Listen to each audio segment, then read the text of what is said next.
Hello, I'm Thalie Martini, CEO of Breast Cancer UK, and welcome to the Be Well podcast. Today, I'm joined by a globally recognised mindful drinking expert, wellness advocate, and founder of La Maison Wellness. She is a leading voice in the mindful drinking movement with a mission to bring mindfulness into the glass and show you how to live like healthy hedonists. Now, that sounds pretty cool. She's both a globally recognised bartender and a yoga and meditation teacher. Now, through her motto, tasty doesn't have to be boozy, she is showing the world to celebrate epic nights and early mornings for a hangover-free life. She has a whole host of accolades under her belt, from being named a Forbes Women Leading the Drinks Industry to a Bar World 100 Industry Most Influential Figure in 2019, 2020 and 2021. Now, she wants people to be empowered to embrace mindful drinking as a cornerstone to their well-being and also find their balance in and out of the glass. She's also a super talented mixologist who is supporting our Breast Cancer UK full supper clubs. I'm absolutely thrilled to welcome Camille Vidal, also known as Mindful Cammy, to our podcast. Camille, I'm very pleased to see you again. Thank you so much for having me, and what a great introduction. I feel like you said it all. Well, you are very unique, and thanks to the time we've spent together with our full supper clubs, I've got to know a little bit about you, but I think our listeners will be very keen to hear a lot more. You're a leading influence in the world of mindful mixology, and you've also been recognised globally for your innovation and your refreshing take on low to no alcohol drinking. Did you always have this interest in low or non-alcohol drinking? To be honest, no. That really came from years of being in the drinks industry and probably not having the balance that I have today. But that said, I think that this idea and this vision of, living like a healthy hedonist really came from wanting to make the most out of life. And I think that often when we think that, we think big celebration and, imbibing a lot and having our glass full. But I think that if we become a bit more mindful of what we put in our glass, we actually enhance the way that we live. And when I realized that, I really wanted to share that with the world. And as someone who spent her entire career in the drinks industry, it was very much the infancy and the beginning of this movement and this category when I joined it. I mean, I left a very big role in a big corporate alcohol company to then go on and talk about mindful drinking. And people at first were a bit like, what are you doing? But for me, it was really important, and I really saw an opportunity to inspire the world to celebrate in the way that feels good in the moment and the day after. Yeah, and so what was the market like when you made that transition, and what was the quality of the non-alcohol and low-alcohol drinking choices? I mean, the market was tiny, if not non-existent, almost. There was one non-alcoholic spirit that had been launched called Sidlip, which was very much the pioneer in paving the way of drinking differently. They launched in 2015. I started working on my business in 2016, 2017, and officially launched at the end of 2017. So it was very much the beginning. There was a couple of non-alcoholic beer, but it was tiny, and that was also very exciting for me as a drink expert who also work as a consultant. I had the opportunity to work with so many brands to help them create their product, from the liquid development to the marketing strategy, to then be able to see the birth of pretty much every single spirits, wine, beer that were launched. And now the category is huge. I mean, there's thousands of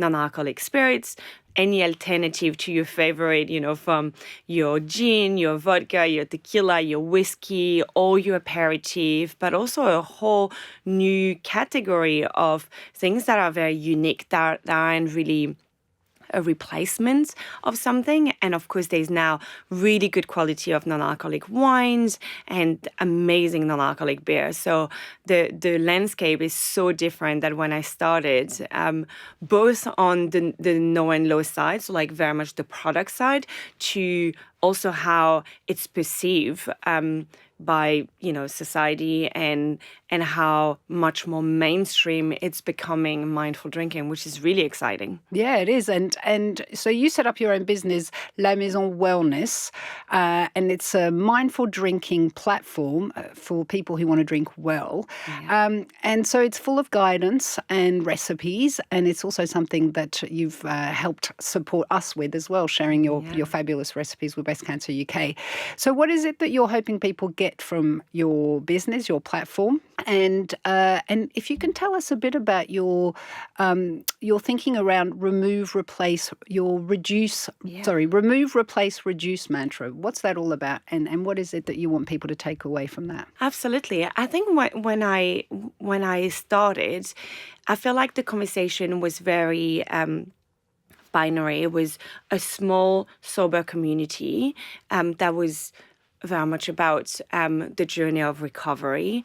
And then there was the people that were drinking, and there was nothing much in the middle. And I think a lot of people either feel like that they would have to cut alcohol completely and weren't ready for that, or just didn't think that alcohol-free alternative were good, or that you could make delicious cocktail. And so for me, I really wanted to empower people to become aware of their relationship with alcohol. And instead of focusing just on removing alcohol and restricting themselves, I wanted them to discover the exciting category of no and low, to find alternative that they were truly enjoying, and to start making cocktails that were better with less alcohol or no alcohol and better ingredients in general, because regardless of the spirits that goes into the glass, there is the rest that goes into it, the sugar that you're using, and I recommend using more natural sugar like honey and agave and maple syrup, to the mixer that you were using things that are natural or packed with like amazing things like kombucha that are so good for our gut health, or water kefir and things like this. And so for me, it was a mindful approach to making cocktails, and I really wanted to show people how to do it, and most importantly, to empower them to find the balance. And so I created these methods where everyone can kind of like find what works for them. And either you want to remove alcohol completely out of the glass, you want to replace it with things that are alcohol-free or mid-strength, what we call now, which is lower ABV. So that can be your liqueurs, your vermouth, your fortified wine, but also this whole range of spirits that is coming out called the mid-range, the mid-strength, which is things that would be half of like the alcohol content, or sometimes even a quarter of the alcohol content. Or you want to reduce it by still drinking what you enjoy drinking, but either putting less in the glass or drinking less regularly. And so with this method, people can kind of like use it in their everyday life, thinking, okay, I'm going to reduce it by still using the tequila that I really enjoy, but using 1 ounce or like 25 ml instead of a double. And that I'm going to build it in a long glass, which makes my cocktail a 1 unit alcohol. And so for me, it was really to bring education, to inspire people, to show the way, and to also be able to like give them product recommendation, do product reviews, because as the categories start growing, there's some amazing products. But there is also some products that aren't so good. And as someone who is a judge for pretty much every single spirits awards, so we do blind tasting, and I get to do that every year. I judge at least like 6 competitions a year. And so I really see all the new products coming and all of that. And so I wanted people to find out of like all this like amazing things that I was coming across. And I wanted them to be able to like skip what's not good and go straight to the good quality of the product. And that was really important for me. And I think that's something that really resonates with the community and the audience that I got to build over the years. And even recently, I met this incredible woman. I was at the airport in Sweden. I was traveling with my family. I was actually hosting a retreat, a wellness retreat in Sweden. And this woman came up to me And she was like, excuse me, are you mindfully Camille? She was like, you're mindfully Camille, right? And I was like, yeah. Well, I was holding, my kid's hand about to get on the plane. And she was like, oh, I'm so sorry. I know you're with your family, but I just wanted to say hi because I follow you on social media and I love your website. And it's been such an incredible resource for me to become a mindful drinker. And she shared that she's been battling breast cancer twice. Wow. And that, that wasn't always something that was recommended to her, to alcohol reduction, and that when she found my social media account and my website, it really helped her navigate this transition, and she started moderating, and now she hasn't been drinking alcohol for a few years, and it's been really supportive of her recovery, and now she's likely cancer-free. But it was just such a beautiful moment of connection that sometimes social media or even, all those recipes that I put online all the time for free because I want them to be easy to access and available to everyone. Sometimes I don't always see the positive impact that it has on people. And having someone that came up to me and share first this, her incredible journey and how brave she was and the impact that that lifestyle change had on her and how helpful the things that I share were for her on this journey really show me that it's such a positive thing to put out there. What amazing validation for your work, eh? As you say, sometimes you're churning it out, you're doing so much, you're getting kind of positive responses on a kind of a digital response way. But when people come up to you and actually tell you you've had an impact on their lives, and what an apt example you've used with somebody with breast cancer, because obviously it's not obvious to all. Alcohol is one of the key risk factors for breast cancer, and it's advice we provide as well to people both who have had breast cancer, but also as a means of reducing our risk of developing breast cancer. But one of the tricky things around alcohol is how we navigate that journey to either reducing our intake or stopping altogether. And one of the things we advocate for is little small lifestyle changes, but it's easier said than done. So how would you recommend people approach the kind of small changes approach to their relationship with alcohol? Absolutely. And I really agree with you on it's the small changes and in the long term that really make a big difference. And I think that for me, it really starts with becoming aware of our relationship with alcohol, because I think that very often it's so ingrained in our society, in the way that we socialize, it becomes almost a default that we don't always actually know. If we look back even in the lockdown years, which felt like years, and how much time we were spending at home, and I know a lot of people were sharing with me that they didn't even know how much they were drinking, because you don't really count how much you drink, you don't really track it, you don't really look into it. And so I think that my first recommendation would be to change nothing and to just become aware of it, to spend 1 week really looking into how much do you drink? When do you drink? With who do you drink? How does it make you feel? Do you drink because you use it sometimes as a crutch to socialize and feel a bit more confident? Do you use it as a way to release stress after a long day? Do you use it as a way to celebrate in a way that is positive? But how does it make you feel in the moment? And how does it make you feel the day after? And I think that really being able to become aware and paint the picture of what is your relationship with alcohol is a good place to start, and really to do it without any judgment, just to acknowledge it and then to be able to tweak things. And you might realize that actually often you do it because you want to unwind at the end of the day, and you want to relax and sleep better. But then you realize that the day after you're really tired because alcohol affects your sleep. Even just one glass of wine will disturb your sleep because it skips the rapid eye movement, which is actually the most restorative part of your sleep. And so very often what you feel like that you fall asleep quicker or that you have a deep sleep, but it's not as restorative. And so becoming to understand why you drink and how it impacts your body, it's really a good place to start. And then most importantly, what I say to everyone is I I think that what I really try to build with La Maison Wellness and with everything that I create is a positive approach to mindful drinking, to not feel like you're restricting yourself, that you're missing out, that because I truly believe that becoming a mindful drinker, you gain so much more than actually you think that you lose.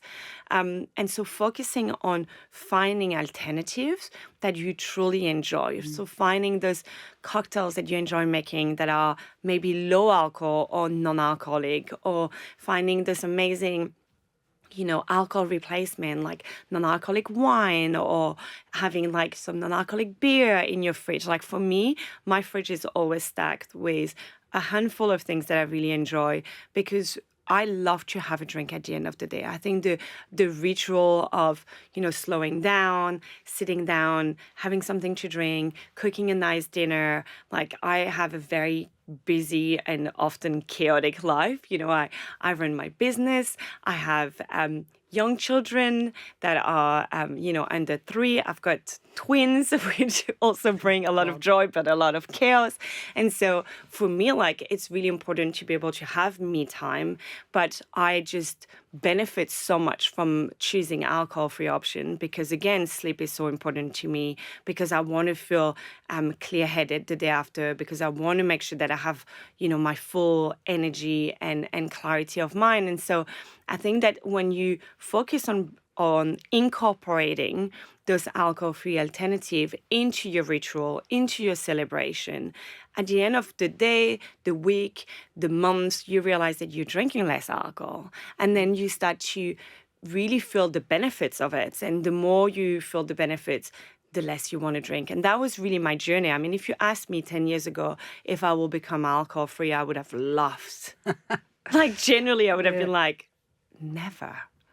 And at the beginning, I was probably more on the moderation, and, on one side of the moderation, that was probably like a little bit of alcohol-free and more alcoholic options. And then slowly, I start reducing, and it felt really organic and natural, and it didn't feel challenging, and it didn't feel like a big restriction. And I think that's why I really want to empower people to make small changes, because then they will find their way. And then also remembering that, any new habits is challenging at first. It takes time to create a new habits and to get accustomed to it. And so I think that it's about, not giving up. And I always say there's no such a thing as falling off the wagon, because you're the driver. And so if you have a weekend where you drank a bit more than you were hoping for, well, that's okay. You've got tomorrow to start again. And I think it's, keeping track of how it makes you feel, finding those alternatives that you enjoy, that makes you feel good, and then finding like-minded people, because, there's more people that are wanting to change their relationship with alcohol than we think. I mean, if we look at the UK, 70% of the population is currently actively moderating and finding ways of drinking less. Wow. So we're not alone in wanting that change. Yeah. And what do you think's driving that change? Is it the younger generations? Is it the people understand, or they're better informed about some of the harms associated with alcohol? I think it's a mix of everything, because if you look at it, any generation under 55 is currently actively moderating. And so I think that it's a mix of different generation. Millennials definitely feeling like that, they passed their 30s and the hangover started to hurt a little more. And so they want to find more balance. Gen Z is drinking less than any other generation.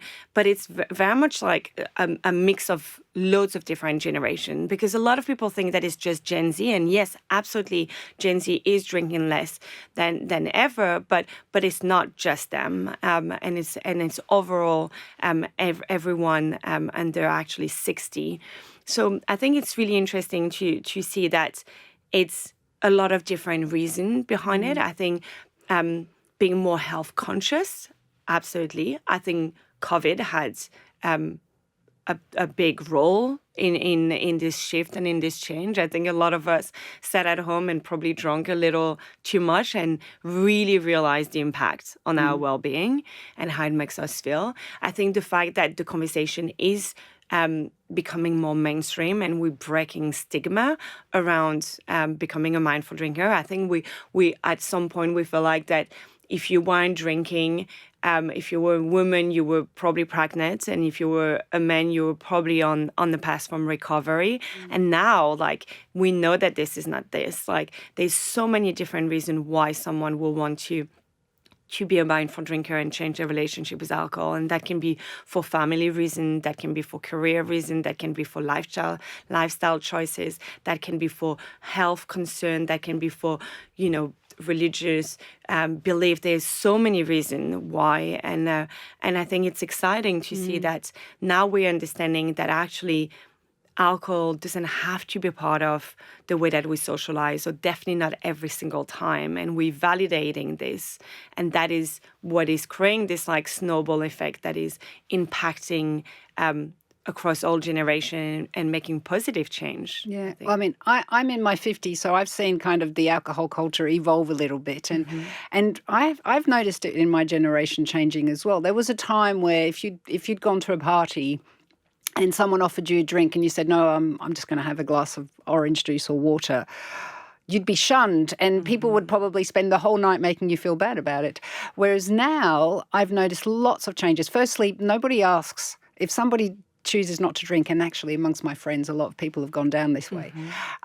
Nobody asks why. They just accept it, which is a really big psychological shift. And the other thing is, if it's suggested to them, so I'll give you an example. I went to my book club a few weeks ago, and we all rocked up, and one person pulled out a bottle of champagne, and I thought, no, I'm going to go along with one of these nice kind of ginger-based non-alcoholic alternatives, like you can make cocktails with it, but it's really lovely. And I said, well, how about we try this? And everyone was kind of oscillating between the champagne and that. And I said, well, let's give it a try and then we'll see how we go. So everyone had one of these non-alcoholic cocktails, and they loved it. And nobody moved to the champagne. And then there was no more conversation about it, but it certainly didn't stop the evening from being a colourful one. And I thought, isn't that interesting? And I suppose my next question to you is, what do your your public, the people who come to your platform, what do they tell you about their benefits that they're experiencing in their life, both social and physical? Do they talk to you about some of the benefits they're getting from their new lifestyle? Absolutely. First of all, I absolutely love this example that you just shared, because it's so, I actually think that inviting more people to try this alcohol-free alternative is a way of bonding and of really creating connection. Like when I go to a dinner party or I get invited to an event or anything, and I always bring alcohol-free alternative, and everyone is really excited to try, and everyone really enjoy. And actually, people will message me the day after, often saying, "Oh, that was amazing. That was delicious. Can you remind me the name?" Or I woke up this morning and I feel so fulfilled from a great evening, but also energized. There's so many benefits. And that doesn't mean that you can't open the bottle of champagne after and have a glass if you want. But I really recommend starting the evening with something alcohol-free, because it kind of remove the pressure of having to decide if you want to drink alcohol or not. It kind of put everyone on the same level. If you want to drink alcohol or not, we can share something together. Very often at the end of the day, most of us will be dehydrated from not drinking enough water. And so you're going to start with an alcoholic drink that you're going to drink probably too quickly because you're dehydrated. And so by starting with alcohol-free, it's everyone gets to share something together. And then you can decide if you actually want to stick to alcohol-free for the rest of the night or want to have something that is alcoholic. And we see different, tactic to moderate your drinking. One is called the zebra striping. I don't know if you heard of that term. And it's basically alternating from something alcoholic to something non-alcoholic. And so for me, that start with something alcohol-free, then you can decide if you want to move on. And then you can alternate between the two. And at the end of the night, you will realize that you have cut down what you would have drunk by half. And so you feel better. You still had an amazing night.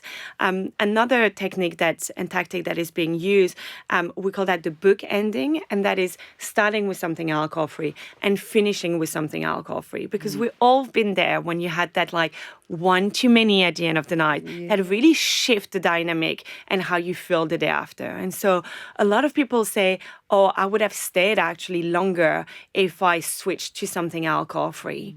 And so I think that like that bookending or that zebra striping is just such a good tactic. And really starting with like something alcohol-free at the beginning is a good way to start the evening. But to go back to your original question, people always, which I actually love, message me or email me and share their journey, which I think is so inspiring and really shows how empowering this journey of becoming a mindful drinker is. And, they will often share about how it has like improved their sleep and how it has like changed their skin is looking better and how they feel so much lighter and so much brighter. And then so it really started with like sharing a bit more of like the physical benefit. Like some people will say, I lost weight because, we know that like there's a lot of like empty calories in alcohol. And so, but then they start talking about like more the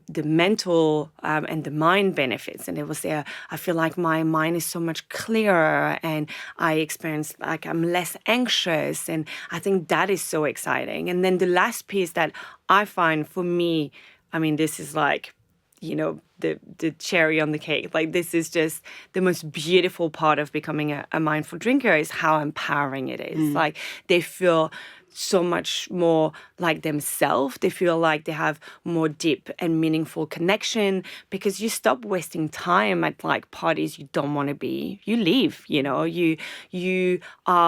show up as yourself and you feel much more authentic and much more connecting with yourself and with other. And I really truly believe that like, yes, it enhances your physical health and your mental health, but it's also a journey of really becoming your authentic self and accepting that this is who you are and you don't want to waste time doing things that doesn't really align with that. And even with like your circle of friends, like sometimes it's hard because at the beginning of that journey, you lose friendships sometimes because you realize that some people in your life, the only point of connection that you had were around alcohol. And as you move away from that, you realize that there's not much, to connect. There's not much common ground. And that can be really challenging at first. But then you realize that the people that remain in your life are your people and the people that are so important to you. And then you start bonding and connecting with a whole new tribe, a whole new, like movement of mindful drinker that is exciting also and refreshing. Yeah, and it's really interesting how it can, I suppose, get you to a place where you either change your friendship groups or, interestingly, sometimes friendship groups can move together. And Absolutely. I have another interesting example, and that's my brother-in-law, who's moved to what I would say is definitely mindful drinking, so no more alcohol.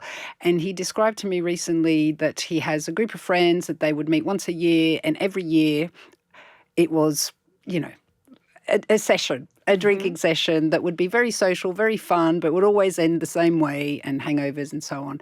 And then little by little, individuals within that group started to kind of look at their lives and think, right, I want to take a more healthy approach here.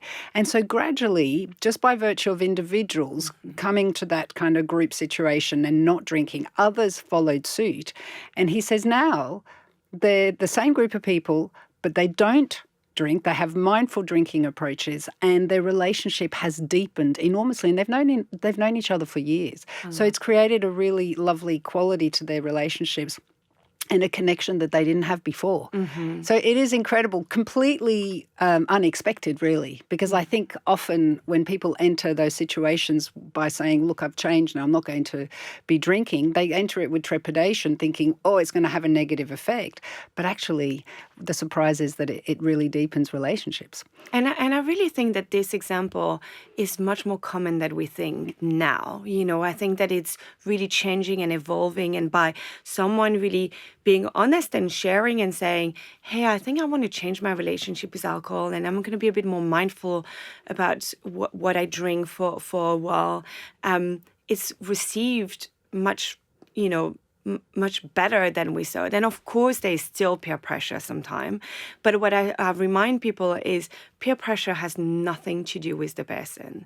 It's actually a reflection of the other person and how triggered they feel by that person said, change and willingness to do different. And it's kind of like holding a mirror, and that person must feel like, maybe I should as well. Maybe I know deep down that I should probably drink a bit less. And so first of all, when we get peer pressure, I always say, don't take it personally, because it has nothing to do with you. And then often that evolves. Like I know for a fact that at the beginning, a decade ago, when I started to become a mindful drinker, I was getting a lot of pushback, especially because a lot of my friends were actually from the industry, from the spirits industry, and we were so used to drinking alcohol together. And so at first, I think there was a bit of, they were a bit scared that I would change, that I would not show up at parties. And then when they realized I was still dancing on the dance floor at 3 a.m. Longer than they were, yeah. And that I was still myself, and actually I was even more myself, that really planted the seed for them. And I know that I have this, positive ripple effects on people around me, and that a lot of people have changed the way that they drink because of the things that I introduced them to, or the fact that we, hang out together. And I think that's amazing. So it's when we talk about alcohol-free drinks, there are certain terms that people are used to using, such as mocktail, but that's a bit of a taboo word for you, I know. And actually, it's been a bit of an education for me as well. So why is the phrase mindful cocktail, which is what you use, why is that better? For everyone listening, I don't think that you should never use the term mocktail. I just think that mocktail was something that was created in the past, where it was a mock of a cocktail. And it was an era where what you will get by ordering a mocktail was very much a blend of juices. It'd be like, here's your orange juice mixed with cranberry juice and an umbrella on the top of it. It was full of sugar. It was not sophisticated. And I think that for me, it's important that all of this is about inclusivity, right? It's about making everyone feel welcome and feel like that they can celebrate in the way that feels good for them. And so I don't think we need a new word. I think we have a word, which is cocktail. And a cocktail means that it's mixing ingredients together. And some of them are alcohol-free, some of them are low alcohol, and some of them are, full strength. I call my cocktail mindful cocktail because, and again, when I call them mindful cocktails, some are alcohol-free, and I specify, and some are low alcohol. But for me, it's a mindful approach to all the ingredients that goes into the glass, and obviously to the amount of alcohol that goes into the glass or not. But I think that just ordering a non-alcoholic cocktail, it's a good way to say it. But if, mocktail is something that makes you feel that that is alcohol-free and it's comfortable for you, people should use it. But I think that, we can move away from this idea that it's less than, that it's a mock of. And I think that by just calling it cocktail and just specifying if it's alcoholic or not, it's a much more inclusive way. The same way that I often take this example of me last summer. I was invited to this dinner, and as I arrived to the venue, it was a big event. I made my way to the bar and I bumped into a dear friend of mine, and I was like, oh, I'm just gonna go and order a drink. And she was very kind. She was like, oh, I'm closer to the bar. Let me order for you. And she turned around and she was like, are you a drinker or are you teetotal? And that just divided us instantly. Yeah. And she pointed at her saying a drinker and pointed at me saying teetotal. And I felt like there was a line being drawn between us.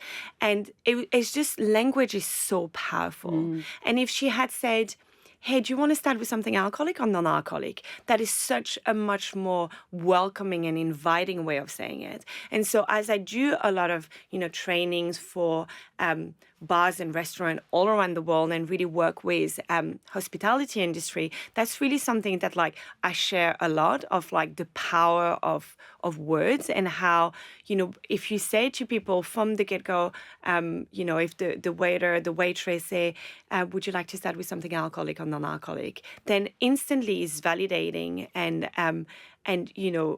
giving the option to people. So that's why I'm very I feel very strong about language It makes a lot of and the sense, use yeah. of it. Yeah. And I do think that like mocktail is something from the past that we've moved on, because I think that there's so many incredible, sophisticated alcohol-free alternatives that it's a bit like vegan. Like we talk a lot about vegan foods, and actually, I don't know if you've seen, but recently there's the first vegan restaurant that received a Michelin star in the UK, which is so exciting. And when he received his star, and I know him. He said he was asked, so what do you love about making vegan food? And his answer was, I kind of want to get rid of the term, because what I do is cook delicious foods. Yeah. It's all about flavor. And I kind of wish the same for cocktails. Like, I don't think that the alcohol in the glass is what makes the cocktail special. I think it's about the flavor, it's about the occasion, it's about the moment being shared, it's about how it makes you feel in the moment and the day after. And I think that it's so positive to make mindful cocktail, because you get to remember your nights, you get to enjoy something delicious, and you get to wake up the day after feeling good. And I want to celebrate that in a way that is positive. Yep, and it's a wonderful thing, because we're able to benefit from your positive advice. You've been a part of our launch of our brand new supper club, Full, and so this is an entirely alcohol-free concept. The reason being, of course, is that at Breast Cancer UK we also promote alcohol-free approaches because of the link I mentioned earlier on with breast cancer, and also the whole idea behind our supper club is to prove that we can be fulfilled without alcohol, which rings very true for you. So can you tell us a bit about what makes you passionate about this project and this cause? Absolutely. I mean, first of all, it was such an honor to be part of the launch, and what a fantastic evening we had. I think you could feel the vibrant energy in the room. The food was delicious. Everyone enjoyed the cocktails. And it was really, saying a lot about how we can celebrate in the way that feels good and feel wholesome and nourishing, and how everyone were raving about it the day after. I'm really passionate about it because I think that not many people actually realize the link between alcohol and increasing the risk of cancer. And I think that in our society in general, we're not really good at doing any prevention. And I think that there is, of course, a lot of, risk factors that are beyond our control, such as family history and genetics. But I find it in the world where so much is out of our control, that the fact that we can influence some of those factors and make positive changes and really have a more conscious lifestyle that actually feels good, that is not about restricting ourselves, because we know that life is short, and I want us to be able to live fully. But living fully doesn't mean burning the candles at both ends. It can mean eating really delicious food that is soul nourishing. It can be having wonderful cocktails with friends and family that are packed with delicious ingredients and less or no alcohol, which we know has like physical, mental benefits for our well-being. And I just think that as we can share this message, on the bigger scale and really a broader audience, I think we can really have a positive impact on people's life. And hopefully in the long term, that can, impact their health and their journey. I mean, we know that I was reading on your website, like 1 in 7 will have breast cancer. And I just think that cancer is affecting all of us, either is us personally or someone that we love. Like, I don't know a single person that will say, I've never been impacted by cancer, I mean, I lost my mother to cancer. And so for me to be able to hopefully inspire people and help the amazing work that you're doing, and by giving options to people, by showing them that tasty doesn't have to be busy, that you're not going to miss out on fun parties and amazing dinners with friends, that you don't have to restrict yourself, that actually you can live that healthy hedonist life. And it certainly feels hedonistic, because I agree with you. The launch was fabulous, and you created the most delicious cocktail. Can you tell us a bit about that cocktail? And the great thing about it is that you've shared it with us, and listeners can download it from our website by downloading our full Supper Club guide. But you've shared that recipe along with other recipes, but that particular recipe was so good. What was in it? I know, and it looked so beautiful as well, which was like, I mean, I kept on looking around the room and everyone was just like having great conversation and laughing and sipping on this cocktail. I really wanted to create a cocktail that was vibrant and that was as, bold and delicious as like the atmosphere in the room. So it was made with mother root, which is an incredible alcohol-free aperitif, which is made with apple cider vinegar and ginger and a bit of honey. And I mixed it with some orange juice and had it topped with some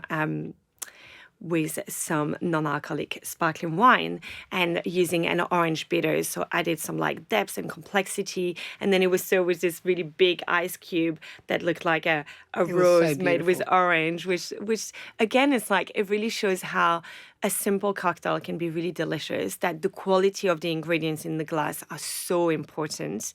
And then that visually you can really elevate the experience by using a beautiful glass, by using creative ice and all of that. And I mean, I'm pretty sure that if we asked the guests that they knew that it was alcohol-free, they probably wouldn't have guessed it. No way. And that's the thing about these great alternative cocktails. And I think you also served a really interesting wine that was made from tea, fermented tea. I mean, who would have thought? And it tasted amazing. And it paired so well with the food as well. Yeah, it did. And that's the other thing, because often you'll have people who drink, for socializing, but others are real kind of wine connoisseurs, for example, and matching their drink with their food is so important. But that's what you achieved. As you say, we had wonderful food. All of those recipes are also available on our website.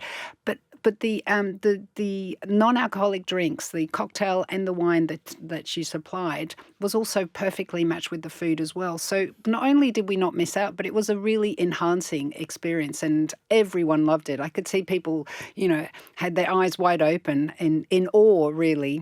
I mean, we had to tell people that it was over. People were just staying, they were just having a great time, and they didn't want to go home. They didn't want to go home, which I think says a lot about, how amazing this evening was. And that's the whole idea behind our supper club. So, thank you so much for being involved in them.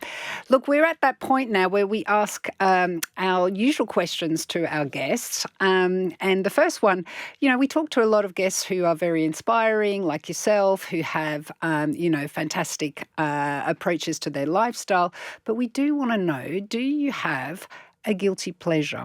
Ooh, that's a very good question. Yes, absolutely. I have guilty pleasure. I think chocolate would be top of the list. But again, I think that it's good to have guilty pleasure, and it's about balance and moderation. And I love to create those little moments in life where I'm going to buy that really delicious, good quality chocolate and eat probably, one too many squares bar. That's me. Yeah. But I think it's good, and I think that like that's really my approach to life. Is you don't have to remove everything. You have to enjoy it in moderation and finding the balance that works for you. It's the same that like I often get asked, but what is mindful drinking? You know, and I always say, well, mindful drinking for some people that means sobriety and not drinking alcohol at all, and for some other that means moderation. And on the spectrum of moderation is different for each and every people. You know, my moderation is, I mean, I taste, I don't drink much at all these days.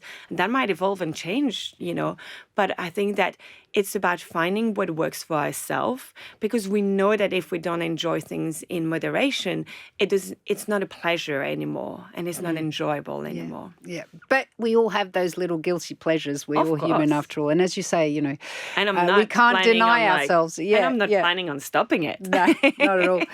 So, our listeners will be keen to hear what you read, or if there's any podcasts or films that inspire you, even if they're not related to your mindful movement. But do you have any you can share with us? Yeah, I love listening to podcasts. I listen to a lot of podcasts actually, quite in the wellness area. So I listen to one called To Be Magnetic, which is all about manifestation, and I found really, really inspiring. I listen to The Diary of a CEO, Oh, interesting. which I know some people, I mean, he has Yes. different opinions. Larger than life, let's say. Yeah. But I think the guests that he gets on Yeah. his podcast are really inspiring, and it's very exciting. What am I reading at the moment? I just watched I just watched a TV show based on, I think that the line is a true story based on the line, called Apple Cider Vinegar. Have you heard of this? I have, but I don't know much about it. So it's a true story of someone called Belle Gibson, who is an Australian wellness influencer who created this big account and app called The Whole Pantry. And it's a true story. But she actually pretended to have stage 4 cancer, brain cancer. Yes, and I think I've heard it was a of lie. And Oh my created this whole app on how she went on this like health journey. And it was, I mean, I'm getting goosebumps just talking about it. But and so I watched the Netflix TV program called Apple Cider Vinegar. And then I watched the documentary, and the documentary is fascinating as well. So Wow. I actually recommend that. And I think it shows that like everything, you have to take everything with like a pinch of salt, and that it's great to listen to other people, but I think that ultimately you have to be attuned with yourself and connected to your intuition and do what feels right for you. And she's a great example that actually you can't just take everything for granted. Yeah, absolutely.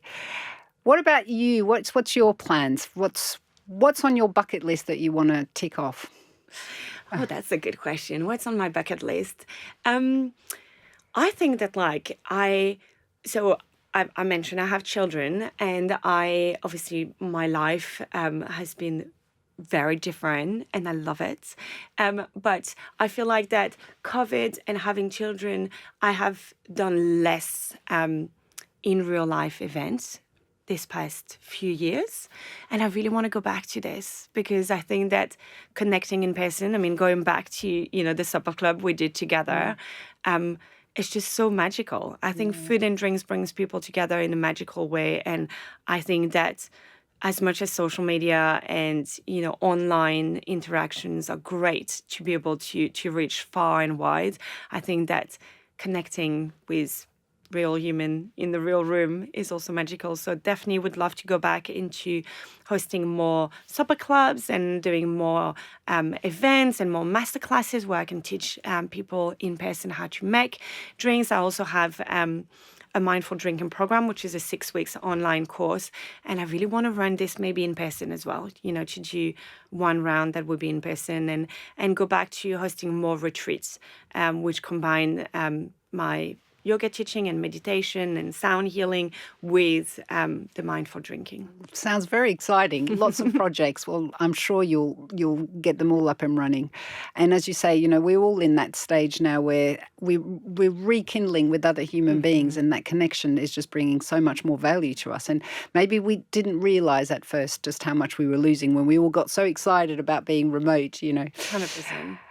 Okay, where can our listeners find out about you? So they can follow me on Instagram and TikTok at Mindfully Camille. They can visit my website, which is lamaisonwellness.com. They can always reach out to me. Like, I actually get a lot of the DM of people being like, can you recommend this? Or can you recommend this? So absolutely.